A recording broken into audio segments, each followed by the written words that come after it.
আমি সপ্তম শ্রেণীর ছাত্রী ঋদ্ধিমা প্রামাণিক। আজ আপনাদের সামনে শিক্ষক দিবস উপলক্ষে কবিগুরু রবীন্দ্রনাথ ঠাকুর রচিত পুতুল ভাঙা কবিতাটি আবৃত্তি করে শোনাচ্ছি। ৭-৮-২৭ আমি বলেছিলাম বলে গুরুমশাই আমার পরে উঠল রাগে জ্বলে। মা গো, তুমি ৫ পয়সার এবার রথের দিনে সেই যে রঙিন পুতুলখানি আপনি দিলে কিনে।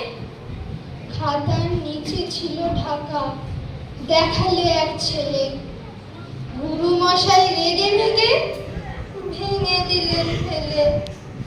বললেন, তোর দিনরাত্রির কেবল যত খেলা, একটু তোর মন বসে না পড়াশোনার বেলা।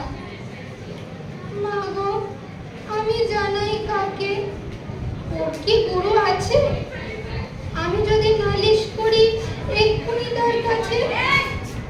কোনো রকম খেলার পুতুল নেই কি না ওর ঘরে? সত্যি কি ওর একটু মন নেই পুতুলের পরে? সকাল সাঁঝে তাদের নিয়ে করতে গিয়ে খেলা, কোনো পড়ায় করেননি কি কোনো রকম খেলা?